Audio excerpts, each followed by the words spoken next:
So sorry everyone for the slight delay. I'm just going to go for it anyway in a weird kind of abyss of people. I'm Claire, I'm Head of Partnership at Hub Cymru Africa. We're supporting Wales for Africa Health Links Network in running this conference. It's been a 3 or 4 days now, I think. 3 days. I think we're on day 3, and this is the first session of day 3. We've got more sessions coming up later today and Monday as well, which we've shared in the chat box. So anyone kind of viewing this morning can look at upcoming things and join in with those as well. We're really lucky today to be joined by Alison, who is on the board of Wales for Africa Health Links Network, and she's going to be chairing this discussion on FGM. I won't introduce the rest of the panel. That's for Alison to do. So I'm just here to do the housekeeping. So please send questions our way. You're all on Crowdcast. We're actually on a Zoom call because of some tech issues. So pop your questions on the Crowdcast chat box and I'll be fielding them to Alison. So unfortunately, won't be able to directly interact with the speakers today. We would like everyone to be respectful and kind in their comments and their questions. We want everyone to have a positive experience day and everyone to feel positive at the end of it. So we are asking for kindness in the comments. We've had a really great conference so far. Everyone's felt good at the end of our discussions, I think. So I'm going to hand over to Alison and field questions. So I'm going to disappear from screen, and Alison, if you can take over the reins for me. Thank you. Well, good morning, everybody. Thank you for joining us today. I'm Alison Flanders. I'm Emeritus Chair at Cardiff University of Obstetrics and Gynecology. And I've spent a number of years during my career working in Africa, both West and East Africa, and latterly South Africa. And FGM is something I came across while working in Africa. And the title of our discussions today, however, is how is the African diaspora in Wales affected by campaigns about FGM? So slightly different angle, I think we're going to talk about today. And I'm absolutely delighted to introduce my 2 panelists. And I'll introduce them to you one by one, and then we'll get into some discussions. But firstly, we have Zainab Nur. Now, Zainab has worked in the public sector as a social worker for more than 25 years, mainly in mental health services and in child protection. And in the last 5 years, she's volunteered in advocating for people's rights to access public services. She's passionate about women and girls' rights and has a long history of being a community activist, especially in addressing inequality issues. At present, she works in supporting families in care proceedings. She feels that members of marginalised communities are often misrepresented and families need support to understand the legal process when children are taken into care. In her free time, she campaigns against what she feels is a misleading anti-FGM narrative that has led to members of marginalised communities being referred to safeguarding services and being racially profiled by discriminatory FGM guidelines. Zainab feels that the current discourse has been misleading and is harmful to minority communities. So welcome, Zainab, it's good to have you here. And then I'd like to introduce to you Brid Hehir. Brid is a retired health professional. She started her career in the 70s as a volunteer nurse and midwife, working in Ethiopia and Botswana, where she worked for almost 4 years. And she encountered FGM during her time in Ethiopia. Brid then moved to London, where she worked in the NHS as a midwife, a community nurse, a health visitor, a reproductive sexual health nurse, and a manager over a period of 30 years. She did not encounter FGM or cutting during that time, despite working with immigrants from communities who are still reported to practice FGM. Brid is puzzled by the current reported prevalence of the practice, the official and media responses, and the focus of the associated campaigns. She's concerned, like Zainab, that they may cause more harm than good. Now, Brid writes on the subject of FGM or cutting, and I'd just like to read a couple of paragraphs from an introduction to the paper that she's currently writing, because I think it sets very well the context for our discussions today. So Brid writes, FGM has almost dropped off the agenda in the UK recently, having been a headline topic for more than 6 years. During those years, we were constantly reminded of the enormity of the problem. It was a national scandal. It was happening in epidemic proportions. It was being carried out every hour of every day, with a case reported in England every 109 minutes. And girls being taken overseas during the cutting period or cutting season. And we were told that the whole country needed to be alerted to it happening under our noses. Brid goes on to remark that commentators and the media largely played a compliant and unquestioning role. And discussions went rapidly from attempts to quantifying risk to girls in the UK in any meaningful way to a very simplistic one of girls born to mothers who'd had FGMs themselves being automatically at risk and therefore needing protection. FGM became child abuse and a safeguarding issue, and debate was unwelcome and challengers were censored. During those years, Britain's approach to ending FGM within a generation was considered hugely successful, generously credited to prompt government action, dedicated activists and survivors, campaigns, awareness raising, and a zero tolerance approach. However, Brid goes on to say that based on many years of working in the NHS and amongst immigrants, she and others did not believe there was ever the problem we were told about, that it was largely manufactured and the response was disproportionate. She fears that damage was being caused to individuals, families and communities that would far exceed any perceived benefits. And she says, it gives me no pleasure to say that we have been proved right. So thanks, Brid, for that insight, and welcome to you both again. Thank you.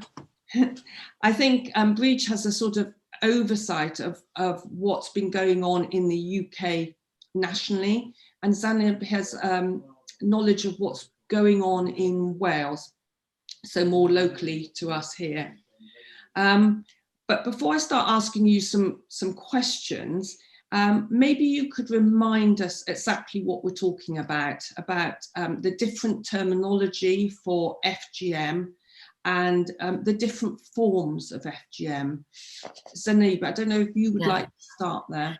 Right, so the FGM terminology was replaced back in the early 90s by the word we used to use was female circumcision. Yeah.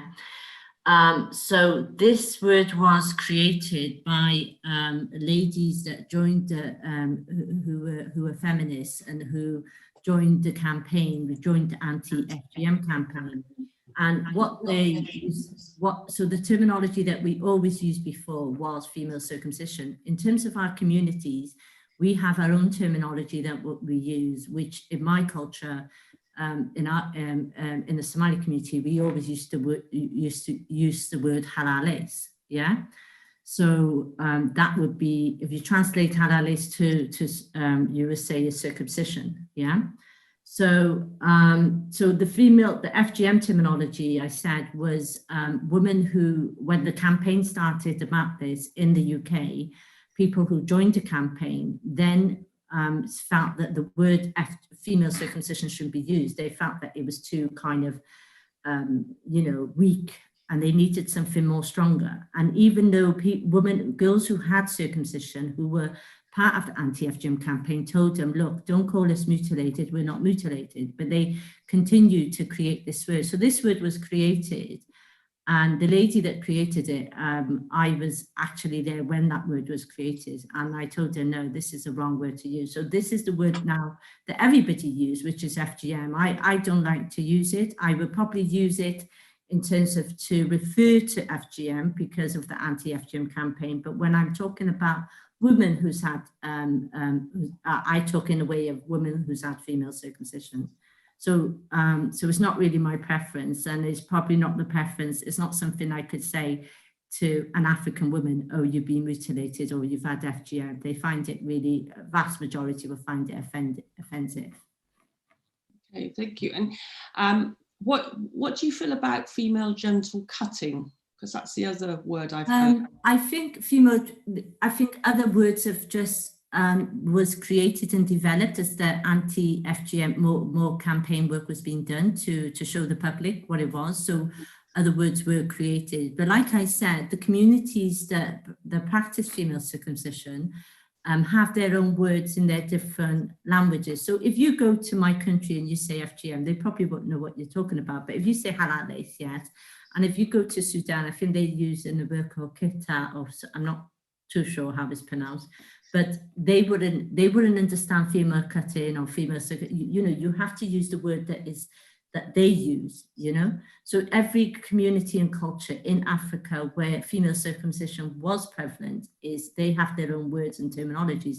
And those communities reside and live in the UK, and those are the words they still use. So a vast majority of us are bilingual in our languages. So when we're referring to female circumcision, I wouldn't be saying female cutting, yeah? Or I won't be saying FGM, I'll be saying, oh, halales, I would say, do you know about halales? And they say, yeah, then the discussion will start. Thank you. And can you just tell us very briefly a little bit about the different types of female circumcision?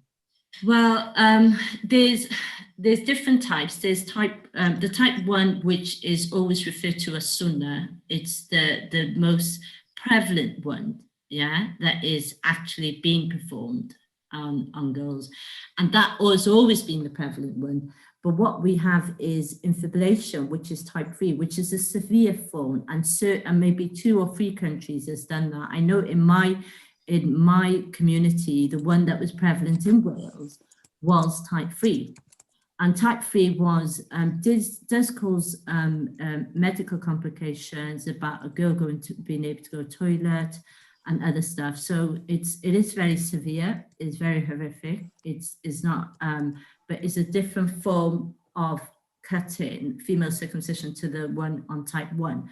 So so what happens is we're all kind of all the different types. It's about 5 different types apparently, and or 4, which is defined by the WHO, but they're all kind of labeled together. So when we have this campaign in the media about informing people about FGM, the word FGM means all types, which is again misleading, yeah, because people's had different types of some are severe and some are not. And I think we've had there's been many articles written about this by Brian Erb, who's based in the States, and he has done many videos and education about the different types and how some are harmful and some are not.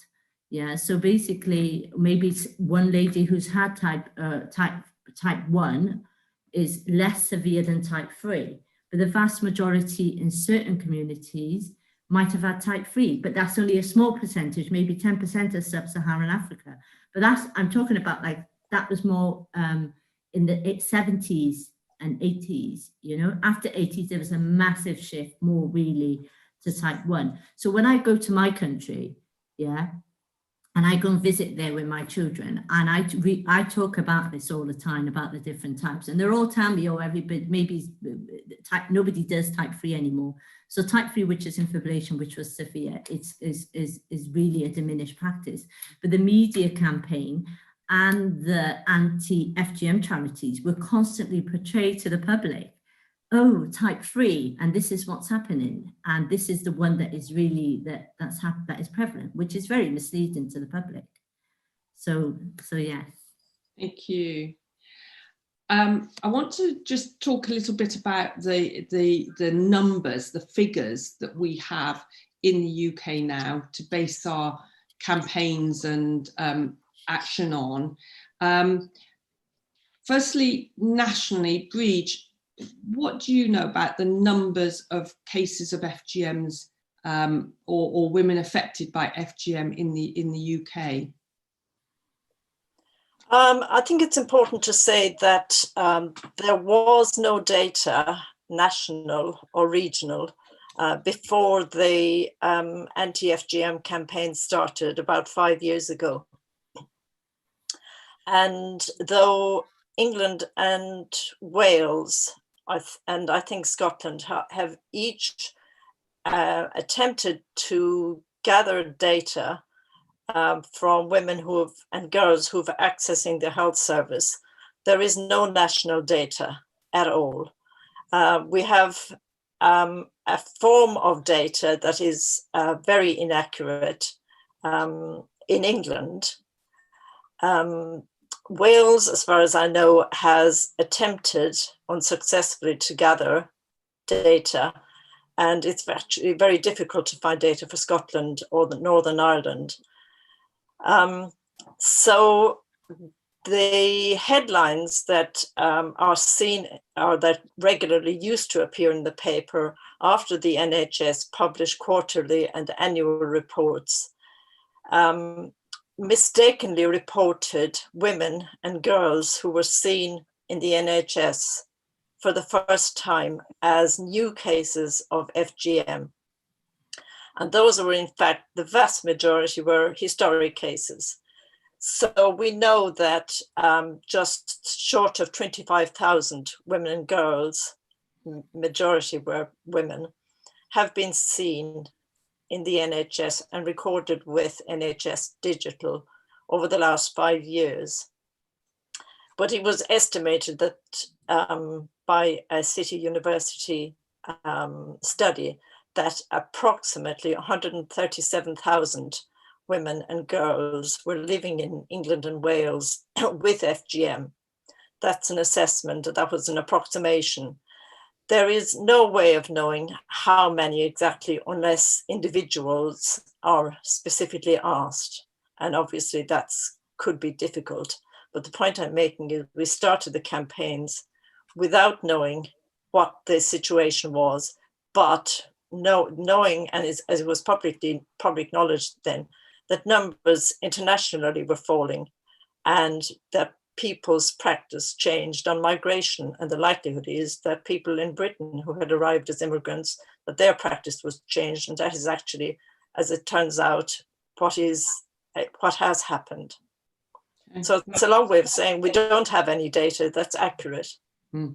That's really interesting because as you said in your paper, we were being told that this was happening hour by hour, and yet there was no data at the start of all these campaigns.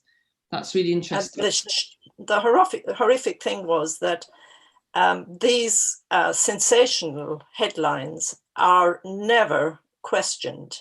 They are just reported verbatim because it helps the campaign that desperately needed headline figures. And the more exaggerated the were, the better, because, like I said, the media just played a very compliant role in promoting that version of the events. Zainab, what about in Wales? Do you have a sense for the number of women affected? Yeah, I think the data that I did a conference about, I think it was about 18 months back, and Brid was one of the speakers at our conference. So that was really the community's perspective, the African diaspora community perspective on female circumcision. So what we did was the report that was written, the data that was collected by Public Health Wales, which was written by Dr. Alison Nur, was compiled by her. That they said over 2,700 ladies in Wales and all the hospitals have been recorded as having FGM. Yeah. Yeah. Now these ladies are adult women, and they come into the hospital NHS for maybe for treatment for gynecology, antenatal, and then they get asked this question: have you had FGM? Which is a very personal question as well, because you wouldn't ask a woman whether she's been raped. So FGM is classified as abuse in the Children's Act, yeah, as physical abuse. We would never really ask a woman whether they've been sexually abused or they've been, you let that person volunteer that information to you, but they get asked this question when they're coming for antenatal because they're African, number one, yeah. And what they're writing is they're recording women who's got African women living in Wales who's got historical circumcision, and they're recording them as new data, newly recorded. So one conference I went to a couple of years ago in Cardiff was the person who was the FGM lead for South Wales Police was presenting it as new data. And I said, this is not new data. This is newly recorded since you've been told to record. You know, so they're saying over 2,700 in all the NHS. So if I have some of our ladies in our communities, one of our ladies was a 47-year-old woman who went for cervical smear, and then she get asked FGM and then is recorded and she's referred to safeguarding. Next minute, the social services are investigating her for child abuse, that she's at risk because she's had something done to her as a non-consenting child. So these are the kind of data that's recorded. On the report that there was recorded by Wales as well, was they actually say they compiled the adult and the children together. So the data is inadequate in Wales. You do not have data for children. So, but like I said, it's misleading. They're presented at conferences, at events that over 2,500 ladies are recorded in Wales, and they're just recording historical data, and they're doing it without their permission as well. So, and then it leads to the inappropriate safeguarding referrals, which is really wrong, because we're saying we're supporting women who've had historical circumcision, but then what you're doing, you're demonizing our women because you're referring them to safeguarding and telling them they're at risk of cutting their daughters, something that happens that was so traumatic for them, and then they get referred. So this is so the data is, number one, misleading, and then that leads to inappropriate referrals to safeguarding. Okay, thank you. Can you tell us a little bit, both of you really, about about the data collection? So, the data collection in England and Wales, it's mandatory, I think. They say if you come across a woman who has had female circumcision, what does that actually entail, and what are the implications of mandatory recording? Brid, would you like to start? Yes, NHS Digital started. It's a database essentially, and every NHS organisation, GP practices, gynecology, obstetrics, etc., if they come in contact with a woman or a girl who have undergone FGM, they are obliged to centralise that data to NHS Digital. So that's called mandatory recording. The data that they have to submit should be done with the consent of the person whose data has been recorded, but it's not obligatory. So it is possible that women having their personal information, like their name, address, postcode, centralized to the NHS, sometimes without their consent. And understandably, a lot of health professionals are not happy that they have to do that. And though it's supposed to be mandatory to centralize and report it, some don't, because they disagree with having to do that, and which is another reason why the figures that we get from the NHS are inadequate. So that's quite problematic. Now, obviously, the NHS has been asked a number of times to justify why that's being done, and all sorts of explanations are given.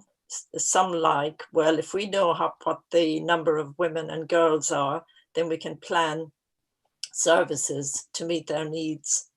That's an excuse that was made up after the whole thing had been agreed and sorted, and health professionals have been told that they had to do it. So it was a post-decision justification that really hasn't convinced many people. So that's one of the biggest areas of contention, the fact that this is done without people's consent. Women can ask to have that information removed, but obviously that's a bureaucratic hurdle that they have to jump through. And I think a lot of people have other more important things on their minds, perhaps, than having to deal with NHS bureaucracy. Yes, I think, and a lot of women wouldn't know maybe that they could ask for that information to be removed, and wouldn't know how to go about it, getting it removed. Absolutely. Absolutely. Yes. So, okay, so it's done without explicit consent. What about the confidentiality of that data? Is it confidential? Well, in theory, yes, the NHS says that nobody has access to that data apart from the NHS unit that deals with it. But I can imagine that if there was an investigation, for example, that if the police asked for data, I think the NHS would have great difficulty in denying access, considering how big an issue the NHS has made out of FGM, and how this informs the way that people and services react when FGM is raised. There are other aspects that happen as well. So the mother's FGM status is sometimes recorded in her child's red book, the child health record.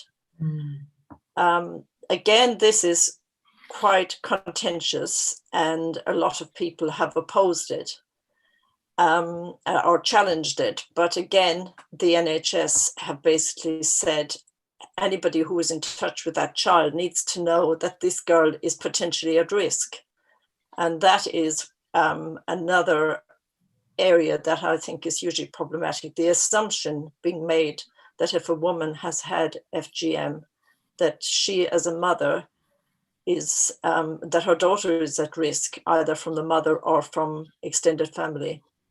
When again, that's a vast generalization, but simplistically reduced to recording it in the child's record. Okay. Thank you. Zainab, how do you feel about this whole question of consent and confidentiality over collecting data on a woman's sort of FGM status or female circumcision status? Well, I think it's sad that this is happening, and it's happening. The woman who's really been affected by this FGM data being recorded is woman in my community who's had historical circumcision. It's difficult for them to actually fight this and to actually complain and write. This is something that we would have to advocate for them. Right now, we're already dealing with advocating for them in when they get referred to safeguarding because they've had historical circumcision, and then they're investigated for child abuse because they've had something done to them as a child. So a lot of them don't understand this, but they're not happy about it. And then when you do tell them about it, they're like, oh my gosh, what could we do? The system is completely against us. But it breaks, nobody, you should have, no person should have the right to like record something, what happened to a woman's body, whether on a book, on a red book, and for other people to be viably seen. I mean, would we see that if a woman was raped or whatever, would that be recorded on the red book? And they, some of these questions, okay, well, it's been recorded without their consent on the NHS, but then you get, when we did the Bristol campaign back in 2018, where women and families were flying off to African holidays, or they would tell the school they're going on holiday, and then the school will make a referral to safeguarding, and they would ask our women, oh, have you had FGM? So, and the woman would say, how could you ask me such a personal question? Oh, because you're going on holiday, we think you're going to do FGM. So it's like our confidentiality of African women, and they've had circumcision, is having a massive effect with them in safeguarding, in being recorded on the NHS without their consent. And it's like, it's a system that it's really hard to fight. We can only voice our opinions, whether they're going to make any changes. And I think in Wales, there was a group there was a conference last year which Brid was invited by the Somali community in Cardiff, and the ladies got together. They've been liaising with social services and the health, and they've been meeting with them. At least, I think it's about 40 to 16 ladies who's been referred to safeguarding. And these were women, a woman living here in Wales and having their data shared and being asked a question if they had FGM, and then being referred to safeguarding, and then being recorded. So they contacted the social services, the health. They've been having meetings. They've been looking at the policy, the all Wales safeguarding thing, or the policy where it tells them they're at risk of cutting their kids, and how racist it is, But how many as much as we've had these meetings and discussions that's been going on for a year, what changes have they made, to correct what they've been doing? So it's harmful to us as a community, and it's not fair that our younger generation of girls who were in their 20s and 18s, which they never heard of female circumcision or FGM, they only heard it in school, and then they get penalised and say, because they're from that country, or they're Somali or Sudan, they're accused of, oh, you could, have you had FGM? And these girls are just girls that's never even properly gone over the bridge to England, or let alone gone to Africa, So it's really bad. I mean, there's on the data report was 89% of those recorded, and the Public Health Wales FGM safeguarding report was 89% was Somalis and Sudanese. Now, Wales has a large Somali community and Sudanese community, and the Somali community have been very we've really voiced our opinions when other organisations here in Wales have misrepresented our voices regarding FGM and telling us it's epidemic, which we say is not, but it's a bigger fight, and we just have to continue to voice the opinions of our ladies about what's happening, and we just need other people to listen to our narrative, not the organisations that get funding for it. Okay, I'm going to be a bit controversial now. Surely prevention is better than cure.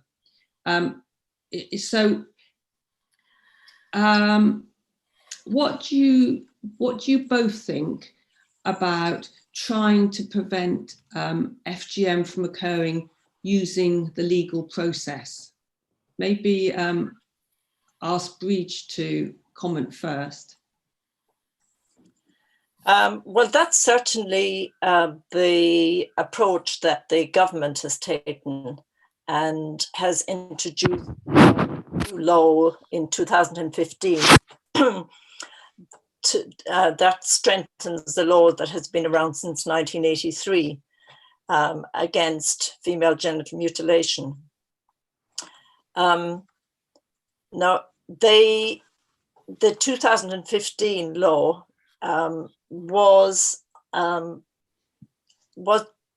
premised on the notion that the headlines that we've talked about were accurate, and that thousands of girls, millions of girls, who knows, were at risk of FGM. And to me, that's a totally disproportionate response to a problem that we've been able to see has been exaggerated out of all proportion. So I'm a civil libertarian, and I think that using the law in this way is a bit like using a hammer to crack a nut.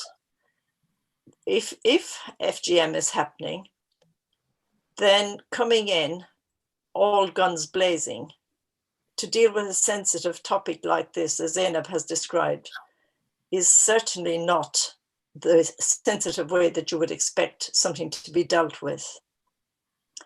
And one of the things that is, one of the aspects of the 2015 law was that girls under 18 who have had FGM or reported that have had FGM, that the professional who had been told that or seen it had to report that girl directly to the police.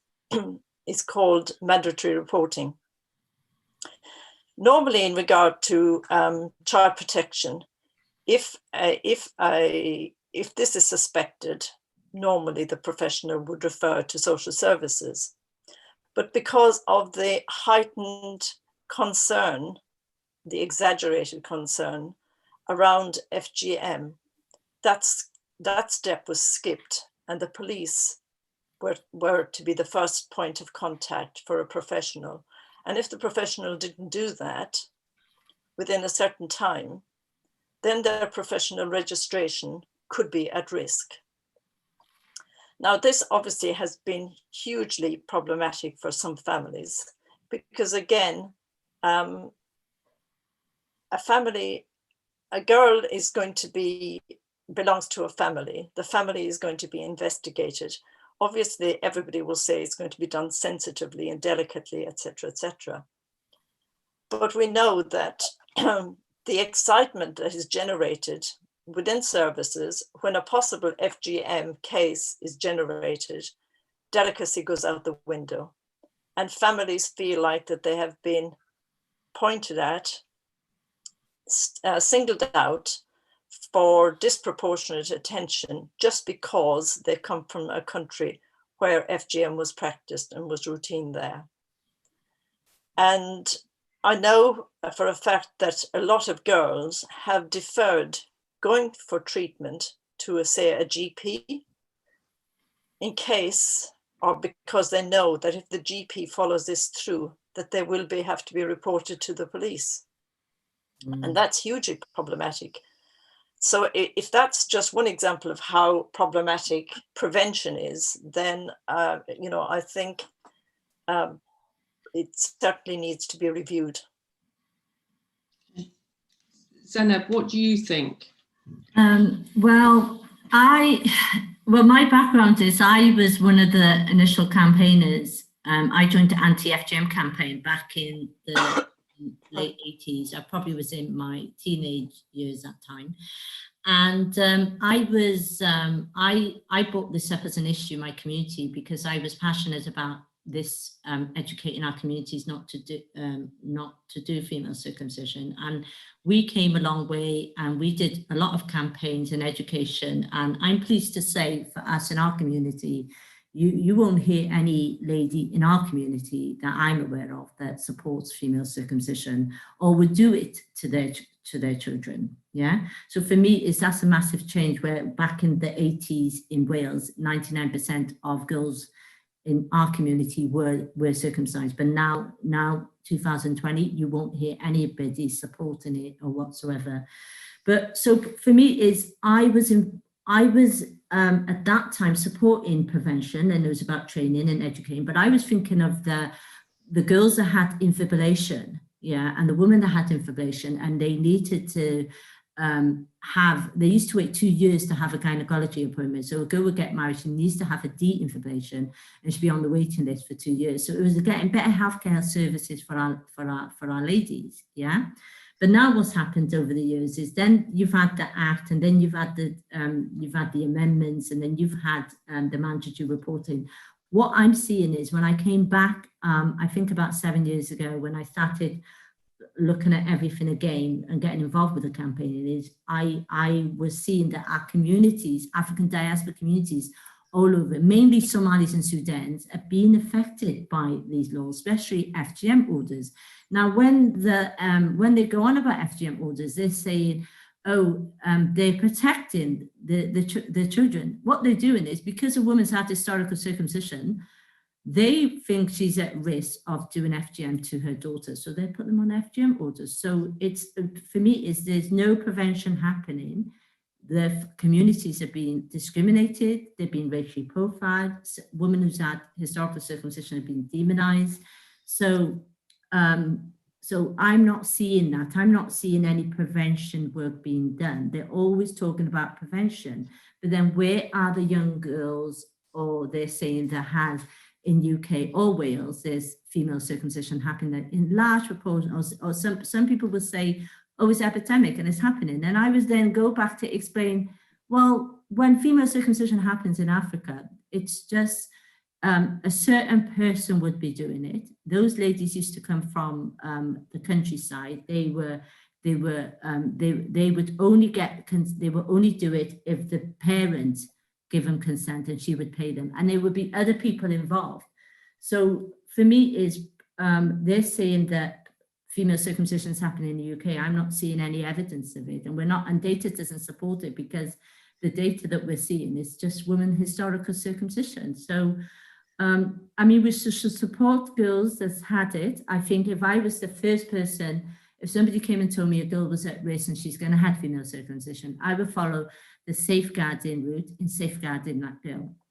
I'm against him. I'm against something happening to children, and I believe their bodies should be protected. But what I'm saying is, are these laws really about prevention, or what's happening is they're really it's become the opposite. They're demonizing us, they're racial profiling us, where they're being referred to safeguarding adult women and families. Every day I'm dealing with 2 to 3 phone calls a week, a family that's been to refer to safeguarding because they've used NHS services. Yeah, and that's not right. I guess a couple of things from that, Zainab. It's very encouraging that in the 80s, 99% of women in the local Sudanese and Somalian communities would have had FGM, and now 40 years later in 2020, hardly anyone, if anyone, is having it. So there's been a huge turnaround in 40 years. So that's really encouraging. And the other thing that you're saying is that prevention isn't happening, it's not working. So all these measures aimed at preventing isn't that they're not working. There's a question from the audience here, just asking, what happens after the police have been involved as per the Act of 2015? What do they? Maybe you can answer that, Brid, maybe. Yeah, maybe I should. The police. It depends very much on the referral, and the referrer has to give as much information as possible, and the police generally have a meeting that involves health and social services, and to discuss the information that's given. And based on that information, they would decide an initial plan of action. And that obviously would have to be involving the family. And depending on what they discover from it or not, they would make a plan of action. mostly the police are saying that they're getting very few referrals, and they think that health professionals are not being alert enough to the need. Obviously, the reality is that there probably aren't that many that have been referred that need to be referred. Because one thing I think we need to say is that the FGM that's being reported in Britain is genital piercings in under 18s. Now, because according to the WHO, genital piercings are a form of FGM, and according to the British law, genital piercings are a form of FGM, then Caucasian white teenage white girls being seen in antenatal clinics have to have the fact that they have genital piercings. This has to be recorded as FGM, which is obviously ludicrous. Yeah, but this is the reality of what is being identified, and everybody wants to not acknowledge this, to gloss it over, because if the headlines were no FGM being seen in Britain, well, there's the end to what I call the industry. What are they going to make a big deal about? Yeah, and if there was FGM being identified in the UK, which there isn't, there would be a court case, there would be court cases, right, left and centre, and of course there aren't any of those. So there's a huge amount of hype with very little substance, but an awful lot of damage. Okay. So I guess that brings us on to what's actually happening in the UK now. Do you have any sense, either of you, of how many girls are being cut in the UK or in Wales, or being sent from the UK overseas where they have female circumcision performed?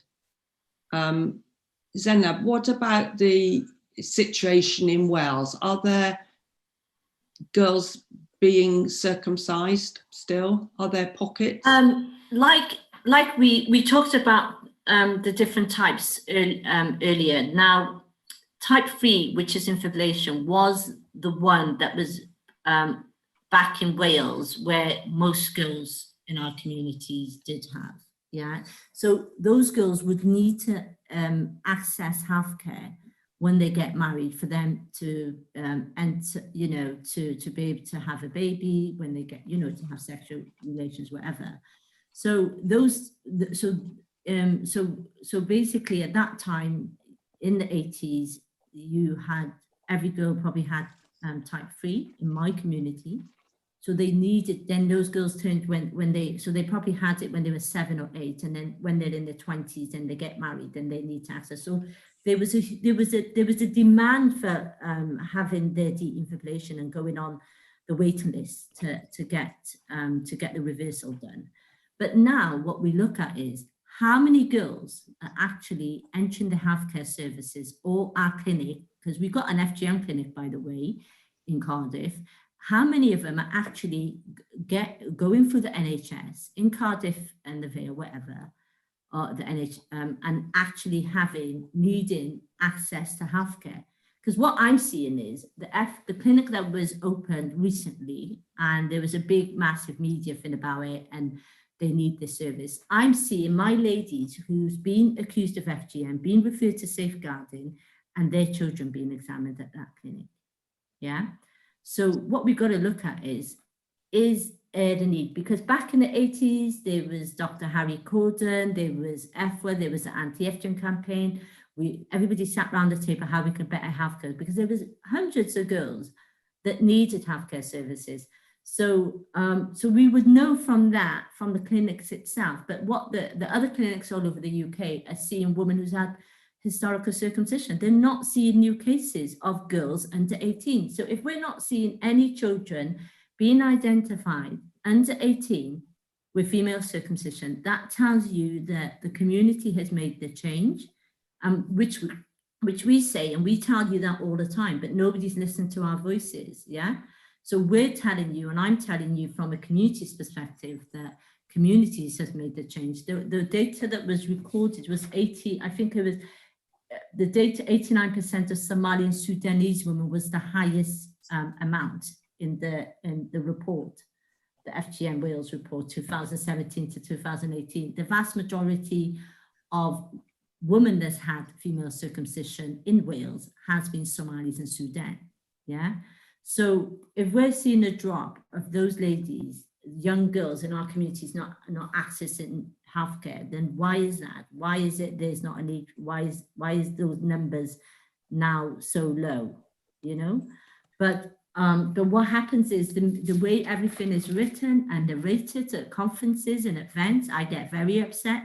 My community get upset whenever they see something on the TV saying FGM is epidemic in Wales or the UK. That goes, you know, our mothers are saying, what are they talking about? This practice has been stopped ages ago, which it has. And our young girls who are in their 20s and whatever, and 30s, they're going to have a baby. Now, we've had one girl that was 32, went to have a baby, and they said, oh, have you had FGM? And she said no. And the midwife said to her, oh no, you all have FGM.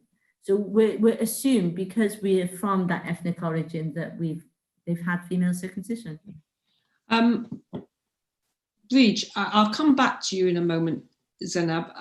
Brid, what about in the rest of the UK? Are women being circumcised, or are girls still being sent overseas to be cut?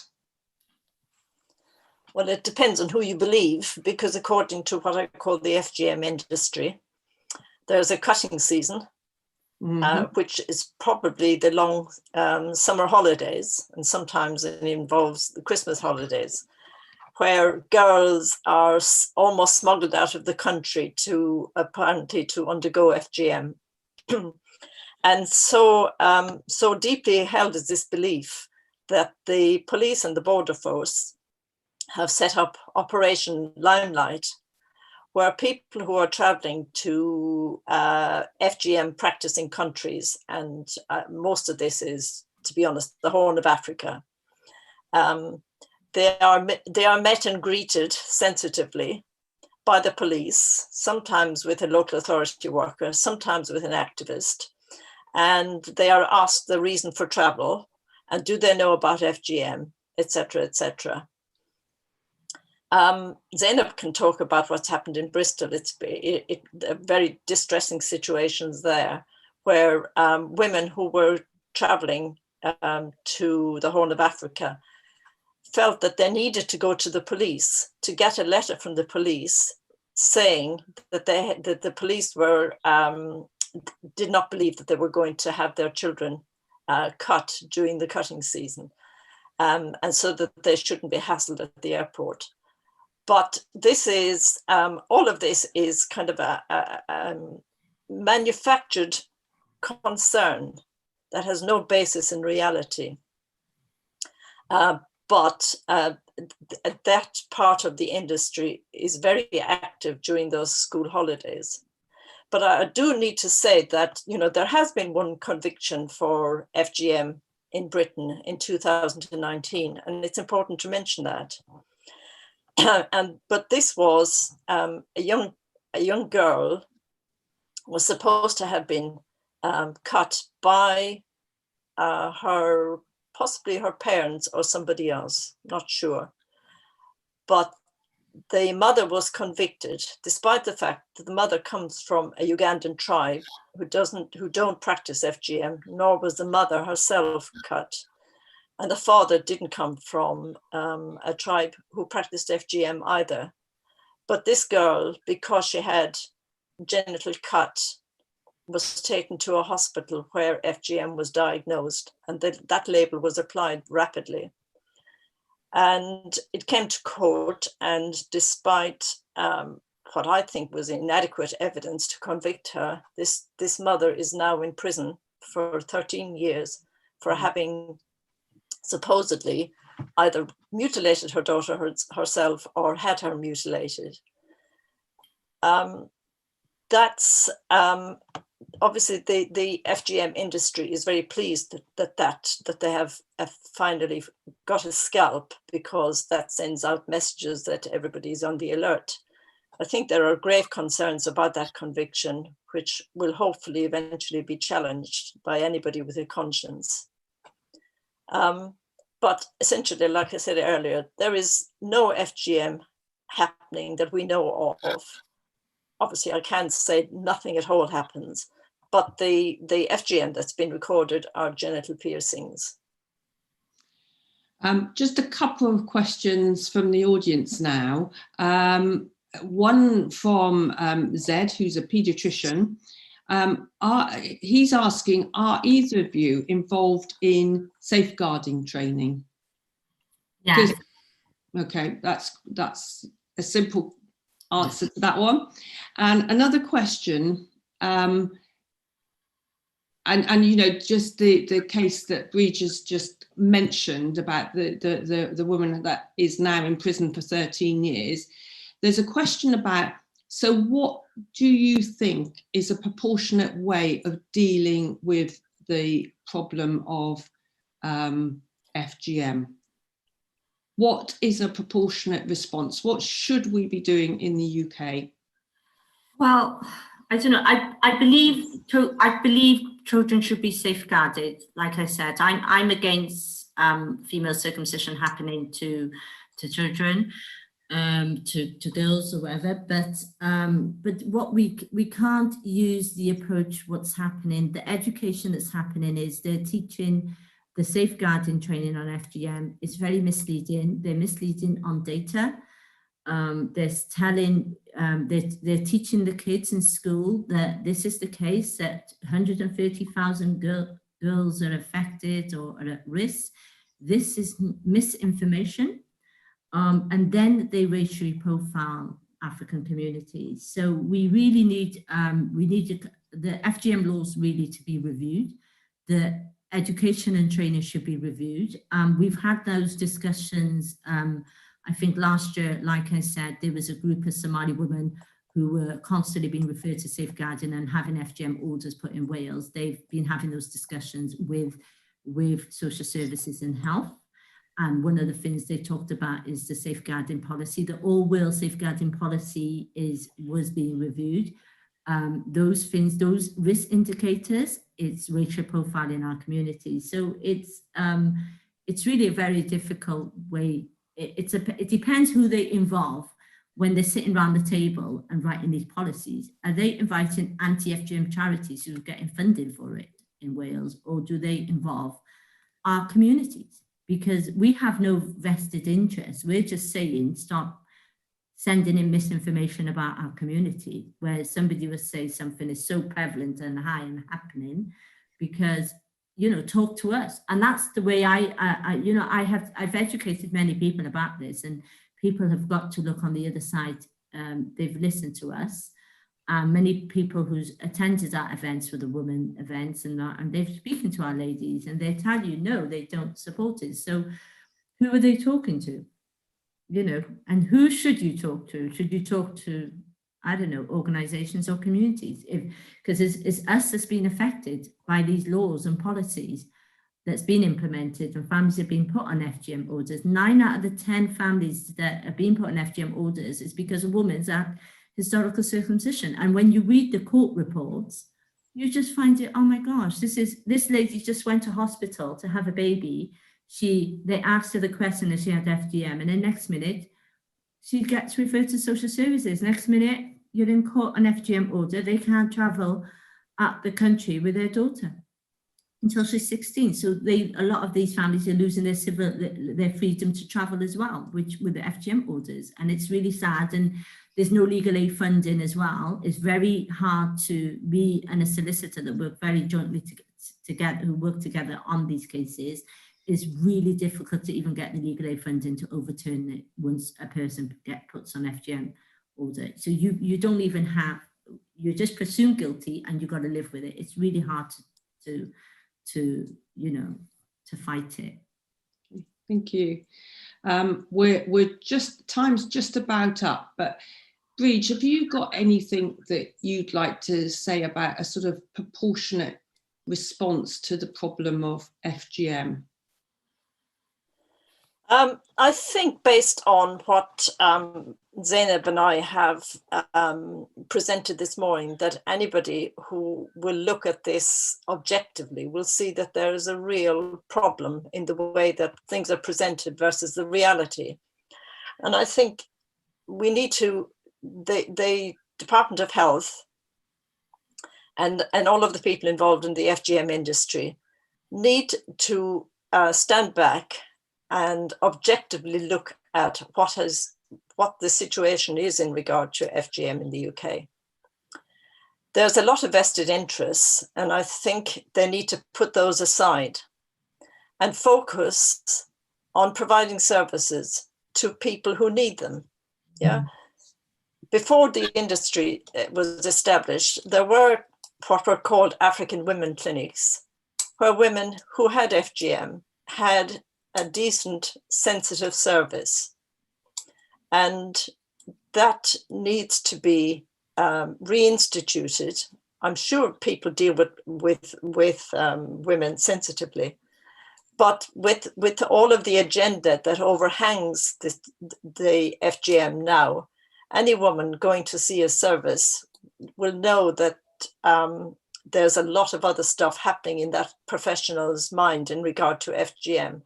And I think the professionals need to kind of wind down a little bit and realize that you have a woman there who might have had historic FGM. That's the beginning and the end of it. If she has health problems in regard to it, then deal with them and plan for that. But I think the most important thing is that we need to acknowledge and congratulate the people who used to practice FGM and don't any longer. And rather than demonizing them, we should say, well done, fantastic. Thank you both very much. I think we really run out of time, but I think it's been a really interesting discussion this morning. It's made us think about FGM in a different way. We can see that there have been problems over how the whole issue of FGM has been framed in this country. And really we need to look objectively at what is going on now, what are the problems associated with FGM now, and actually provide the services to deal with what is largely a historical problem. So there may be women who have complications related to FGM, but this has been done historically, and really it's providing the services to deal with them and then stop the ongoing almost witch hunt around the families and the communities that are affected. So thank you both so much for discussing it. It is a sensitive issue, and you've presented a very different way of viewing the problem this morning. So we're really grateful to you both for that. And thank you. I'll hand back to Claire. Thank you, Alison. Thank you for chairing as well. You can't see the comments box, but there's been lots of great feedback about how thought-provoking it's been, how it's a sensitive issue that's been handled thoughtfully and with care this morning. So thank you to all the panel who've joined us and spoken on the issue. Sorry to be very boring and to cut off a very interesting conversation, but we have put some surveys in the chat box, and we would love to have more feedback on these kind of discussions, because we can go ahead and prevent them in the future. So please take the time to just give us a bit of feedback, and thank you all of you who've participated this morning. Thank you for the great questions, and yeah, it's been very eye-opening for a lot of people, particularly those kind of involved in working for the NHS. So thank you all. We're going to end the broadcast in just a couple of seconds, and please check out our programme for the next few days and carry on.